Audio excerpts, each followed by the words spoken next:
Lander Vikram ने लगाई छलांग, क्या अब चांद पर जाएगा इंसान? क्यों करवाई जाती है हॉप लैंडिंग? और क्या चंद्रयान 3 मिशन हुआ कंप्लीट? दोस्तों, 42 दिनों के लंबे इंतजार और 14 दिनों के मून रिसर्च मिशन के बाद आखिरकार इसरो की मेहनत रंग ला चुकी है और भारत का चंद्रयान 3 मिशन 100 नहीं बल्कि 110% सफल हो चुका है। जी हां, चांद पर चंद्रयान 3 के विक्रम लैंडर और प्रज्ञान रोवर ने जरूरत से ज्यादा काम कर दिखाया है और अब इसरो ने इन दोनों को भारत के लूनर एम्बेसडर बनाकर चांद पर सुला दिया है, जो आज से 1000 साल बाद भी भारत के इस कीर्तिमान की झलक दुनिया को दिखाएंगे। दोस्तों, चंद्रयान एक ऐसा मिशन रहा है जो हर भारतीय की भावनाओं से जुड़ गया है, जिस कारण विक्रम लैंडर और प्रज्ञान रोवर को इतना आसानी से डेड मान ले ये तो मुमकिन नहीं है। हालांकि चांद पर रात के समय -238 डिग्री सेल्सियस तक तापमान गिर जाता है और ऐसे में फिर से सूर्योदय के बाद चंद्रयान का एक्टिव होना काफी मुश्किल काम है, लेकिन फिर भी इसरो ने हर भारतीय की उम्मीद जगाते हुए कहा है कि 14 दिन बाद फिर से जब सूर्योदय होगा तो ये दोनों फिर से जाग सकते हैं। लेकिन ये कैसे मुमकिन है? क्यों आखिरी बार सोने से पहले विक्रम ने भरी थी अचानक उड़ान और क्यों करवाई जाती है दूसरी बार लैंडिंग, जिसे देख दुनिया भर के वैज्ञानिक हक्के बक्के हो गए? जानने के लिए बने रहिए इस वीडियो के अंत तक। दोस्तों, इसरो के चंद्रयान 3 मिशन की तरफ से एक ऐसी गुड न्यूज निकल कर आ रही है जो सुनकर आपकी खुशी 7वें आसमान पर पहुंच जाएगी और ये खबर भारत से जलने वालों पर मिर्ची डालने का काम करेगी। जहां अब इसरो ने चंद्रयान 3 मिशन में विक्रम और प्रज्ञान को रिसर्च करने के लिए 14 दिन का समय दिया था, तभी हर भारतीय के दिमाग में यही सवाल चल रहा था कि सिर्फ 14 दिन में ये दोनों इतना सारा काम कैसे कर पाएंगे। लेकिन आपको ये जानकर हैरानी होगी कि प्रज्ञान रोवर को जो इसरो ने टास्क दिया था वो 14 दिनों का था, उसने सिर्फ इसे 11 दिन में ही पूरा कर लिया था। वहीं विक्रम लैंडर ने भी 13 दिनों के अंदर अपने मिशन ऑब्जेक्टिव्स को अचीव कर लिया था और इस वक्त इसरो ने इन दोनों को चांद की सतह पर पार करके सुला दिया है। जी हाँ, प्रज्ञान रोवर के बाद अब विक्रम लैंडर को भी स्लीप मोड में डाल दिया गया है।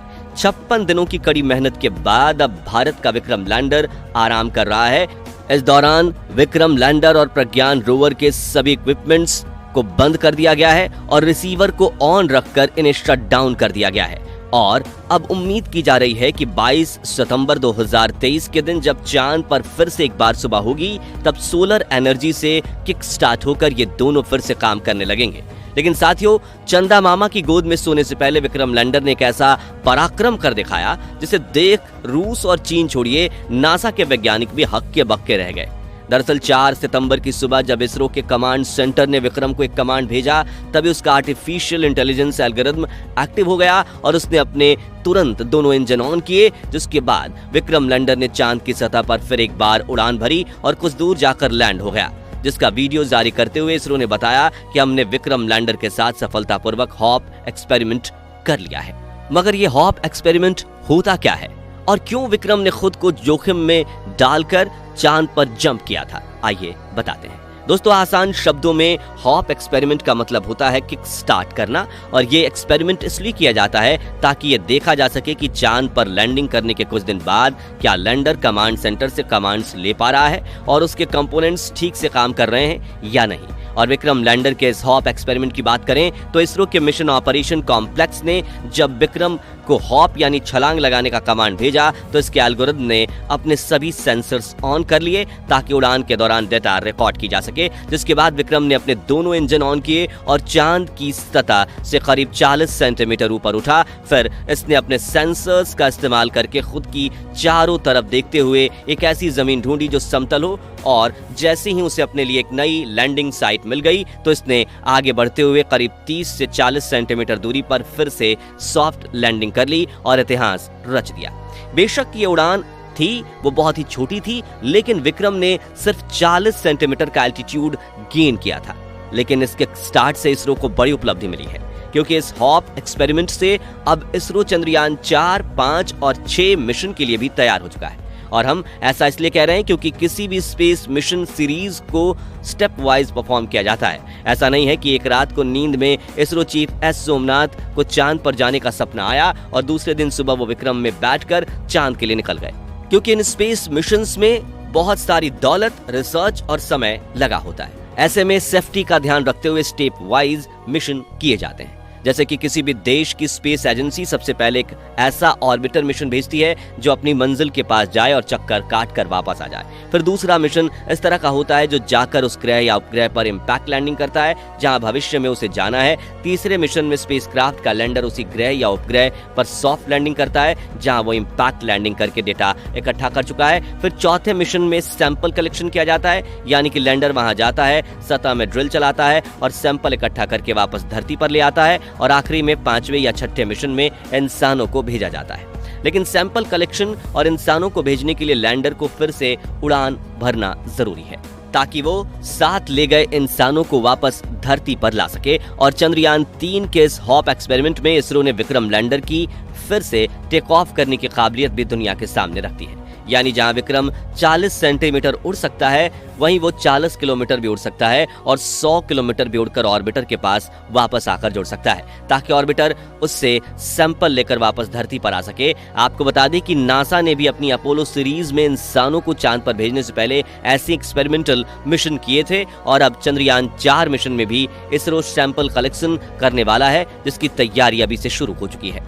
वहीं दोस्तों इस सेकेंड सॉफ्ट लैंडिंग से विक्रम लैंडर के एडवांस आर्टिफिशियल इंटेलिजेंस एल्गोरिथम की सटीकता देखकर भी दुनिया के वैज्ञानिकों ने अपने दांतों तले उंगलियां दबा ली हैं। और अगर आपको 23 अगस्त का वो ऐतिहासिक पल याद हो तो जब विक्रम लैंडर चांद की सतह के बेहद करीब पहुंचा था तभी सतह से कुछ सेंटीमीटर की ऊंचाई पर वो कुछ सेकंड्स के लिए होवर कर रहा था, यानी रुक गया था क्योंकि उसके बिल्कुल नीचे क्रैटर था, जिसके बाद उसने आसपास देखकर एक सीधी सतह जगह ढूंढ ली थी। वहां जाकर उसने लैंडिंग की थी और दूसरी बार लैंडिंग के दौरान भी उसने अपने लिए सही लैंडिंग साइट चुनने में जरा सी भी गलती नहीं की, जो देख इसरो को ये यकीन हो गया है कि हमारा लैंडर और इसका एल्गोरिथम बिल्कुल परफेक्ट है। आपको बता दें कि विक्रम से 2 दिन पहले ही प्रज्ञान रोवर ने सभी टास्क अपने पूरे कर लिए थे, जिसमें उसने चांद की सतह पर सल्फर, ऑक्सीजन, क्रोमियम, एल्यूमिनियम और सोडियम जैसे खनिजों को खोज निकाला था। इसलिए इसरो ने इसके मिशन को 11 दिनों में ही रोक दिया और इसके चांद पर इस तरह पार्क करके इसे सुला दिया जैसे 22 सितंबर को चांद पर सूरज की पहली किरण निकलते ही वो सीधा प्रज्ञान के सोलर पैनल पर पड़े और उसे नींद से जगा दे। वहीं 13 दिन बाद हॉप एक्सपेरिमेंट करके विक्रम लैंडर को भी सूर्य की दिशा में सेट करके सुला दिया गया है। हालांकि इसरो ने इन दोनों को फिर से जगाने का कोई प्लान नहीं बनाया था, लेकिन इनकी काबिलियत देखकर इसरो ने एक कोशिश करने का सपना देखा है और अगर ये दोनों फिर से जाग जाते हैं तो इतिहास ही बन जाएगा। क्योंकि दोस्तों चांद की लूनर नाइट का तापमान कई बार -238 डिग्री सेल्सियस तक चला जाता है, जिसमें कई बार यान के सेंसर खराब हो जाते हैं और वो उसे ऑन नहीं होने देते। लेकिन इसरो ने चंद्रयान 3 के लैंडर और रोवर पर जो सोना चढ़ाया है वो इन दोनों को बचा सकता है। अब यहाँ आपके दिमाग में सवाल आ रहा होगा कि आखिर ये सोना किस काम का। तो आपको बता दें कि सोने जैसी दिखने वाली इस परत को मल्टी लेयर्ड इंसुलेशन कहा जाता है, जो कि अंतरिक्ष के बहुत गर्म और बहुत ठंड तापमान से स्पेसक्राफ्ट को बचाने के लिए ही बनाई जाती है। करीब 6 लेयर्स की इस परत में अंदर की तरफ एल्यूमिनियम और बाहर की तरफ सोने की तरह चमकने वाली पॉलीमाइड प्लास्टिक लेयर्स होती हैं। ऐसे में अगर ये इंसुलेशन इन दोनों को तापमान के कहर से बचा ले, चांद पर कोई उल्कापिंडों की बारिश ना हो और चांद की चुंबकीय मिट्टी इनके सोलर पैनल्स को ढक ना दें, तो इस बात के 100% चांस है कि विक्रम और प्रज्ञान फिर नींद से जागेंगे और ज्यादा काम करेंगे। तो दोस्तों अगर आप भी चाहते हैं कि विक्रम लैंडर और प्रज्ञान रोवर 22 सितंबर के दिन फिर से जाग उठें तो कमेंट बॉक्स में अपनी दुआएं जरूर दीजिए। और अगर आप भी चंद्रयान 3 की कामयाबी से वाकई खुश हैं तो जल्दी से वीडियो को लाइक और शेयर कर दीजिए। साथ ही ऐसे ही इंफॉर्मेटिव वीडियोस देखते रहने के लिए हमारे चैनल को सब्सक्राइब और फेसबुक पेज को लाइक और फॉलो कर दीजिए। धन्यवाद।